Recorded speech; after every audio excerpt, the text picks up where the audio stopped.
है कि एहसन जो था ना 2010 में उसका दोस्त बनता है, और जो ही वो जो है ना महसूस करता है ना कि बालाज मुझसे कन्नी कतरानी शुरू कर दिया इससे ना, तो वो जब जाता है सऊदी अरब, लास्ट टाइम जब जिस दिन ये हमला होता है तो वो सऊदी अरब में था, वहाँ से वो वीडियो कॉल के जरिए जो है बालाज को पूछता है आप किधर हो। बालाज उसको कहता है मैं अपने अड्डे पर बैठा हूँ, और वो वीडियो कॉल करता है तो बलाज गाड़ी में होता है, और फौरन कहता है कि बलाज तुम मेरा एतबार नहीं कर रहे, तुमने तो कहा था मैं अड्डे में हूँ। और बलाज आगे से उसको कहता है कि यार अभी मैं काम जा रहा हूँ, गाड़ी पे बैठा हूँ। तो वो उसको वॉच करना शुरू कर दिया था उसने ना, और उसको अंदाजा हो चुका हुआ था बलाज मुझसे खिंचकानी शुरू कर दिया है, और शायद इसके दिल में मेरे बारे में नफरत पैदा हो गई है उस वजह से। और दूसरा, उसको लालच दिया गया 5 करोड़ रुपए का, जो बड़े ताकतवर लोग हैं शहर के, जो उसकी स्टेटमेंट है जिसमें जो पुलिस ने इन्वेस्टिगेशन को कंप्लीट किया, वो ये बयान था कि मैंने ये पैसे तीफी बट के साथ जो है ना हम मशवरा हो गए और जो है ना सारी साजबाज करके उनसे लेने थे।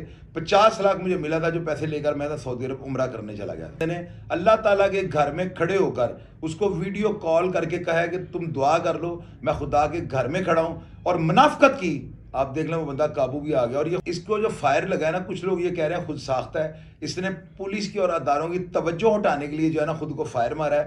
तीफी से माफ़ी मांगेगा कि बलाज के भाई से माफ़ी मांगेगा?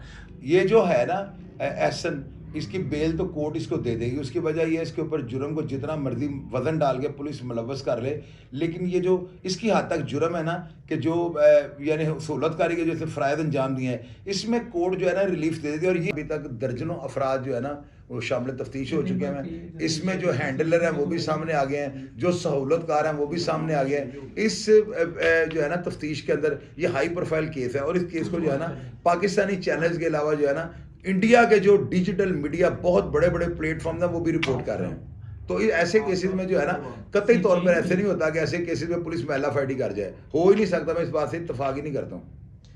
जब पुलिस वालों ने रेड किया ना एहसन शाह को पकड़ने के लिए, तो कम अज कम जो है ना 200 के करीब जो है ना पुलिस वाले, मुलाजमीन और गाड़ियां थी। उन्होंने इसको जद्दोकूब किया, तशद्दुद का निशाना बनाया, इसकी छतरोल किया, डंडे मारे हैं, हुक्के मूरे, और इसको बहुत तशद्दुद करने के बाद जो है उठाकर ले गए। और इसीलिए तशद्दुद हुआ कि उनको पुलिस को पता था ये इन्वॉल्व पता लगा। इस बिलाज ने जो है ना इसकी कोई दिहाड़ी भी लगवाई थी जिसमें 1-2 करोड़ रुपए इसको मिला हुआ है।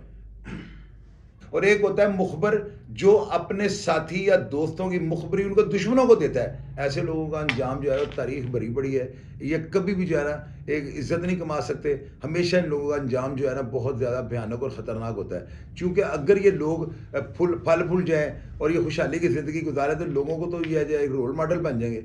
मुखबर जो होता है ना अपने साथ वाले रहने के साथ, जो असल में जो मुखबर होता है ना वो अपने साथ रहने वालों के साथ जब गिरफ्तारी करता है ना तो वो मनकती अंजाम पे जब पहुंचता है ना तो बड़ा भयानक होता है। वो है ना ये इसकी अंडरवर्ल्ड में एंट्री थी, उस एंट्री की वजह से जो है ना आज तक बलाल से ये लेबल नहीं उतर सका। उसके बाद उसने उर्दू पॉइंट में जो है ना एक पैगाम दिया था कि मैं अमन चाहता हूँ 6 साल बाद। तो 6 साल बाद इंसान अपना किबला दुरुस्त कर सकता है, हो सकता है पहले उसका माइंड सेट कुछ और हो और बाद में अपना चेंज कर लिया हो, लेकिन दुश्मनों ने उसको नहीं छोड़ा। एहसन था ना, एहसन शाह, ये सुनने में यही है, तफ्तीश में ये चीज़ें सामने आई हैं कि ये मुख्तलिफ गाड़ियों पर गिट्टी फी बढ़ के घर जाता था और उससे ये सारा प्लान तय करता था।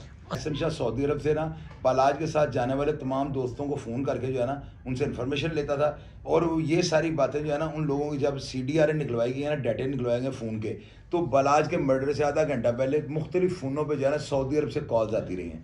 तो यहाँ से ये जो है ना एहसन शाह का नाम है और पुलिस ने उसको उठा के शामिल तफ्तीश किया है और वो गुनहगार निकला है। ये जो कत्ल हुआ है ना बालाज का नौजवानी में, इसके बाद एक मैसेज है, उस पर सब लोगों को अमल करना चाहिए कि आइंदा जो है ना किसी बंदे का एतबार ना करें। अगर उसका क्लोज दोस्त उसको मरवा सकता है तो क्या आप आसमान से उतरे हुए हैं? किसी को भी ऐसे जो है ना हादसे का सामना करना पड़ सकता है। तो ये एक बहुत बड़ा मैसेज है उन लोगों के लिए जिनकी दुश्मनी है। अब किसी का एतबार ना कीजिएगा, कब, कहाँ, किसके पास और कब जाना और कब वापस आना है, अपनी टाइमिंग और ये चीज़ें किसी से शेयर ना कीजिएगा। CIA की तफ्तीश जो है ना वो चेंज नहीं हो सकती, चूँकि वो बिल्कुल सारी तफ्तीश उन्होंने की है, तमाम मुलजमान को उन्होंने गिरफ्तार किया, और ऐसे हो नहीं सकता कि वो ऊपर से कोई अफसर जाए तफ्तीश करके, वो अफसरान सारी इतनी मेहनत करें तो उसके बाद तफ्तीश किसी और को सौंप दी जाए। ये मनकती अंजाम तक जो है ना CIA वाले भी जो है ना पहुँचाएंगे। अगर वो किसी के साथ भी दुश्मनी है ना, यानी बलाज के घर वाले अगर उलझ गए हैं कि अभी एहसन शाह के साथ भी पड़ गई, बट ब्रदर के साथ भी दुश्मनी है, तो इसमें ये जो चीज़ें हैं ना उनके माइंड सेट पे जो है ना डिपेंड करती हैं कि आया वो बदला लेना चाहते हैं, कुरान पाक में इसकी भी इजाज़त है, और अगर वो अमन चाहते हैं। और दुश्मनदार जो है ना, वो कोशिश ये करें कि अपने पास 2 पिस्टल रखें, उनके घोड़े पीछे रखें, चैम्बरों में गोलियां रखें और उनको डेली जो है ना साफ करके रखें।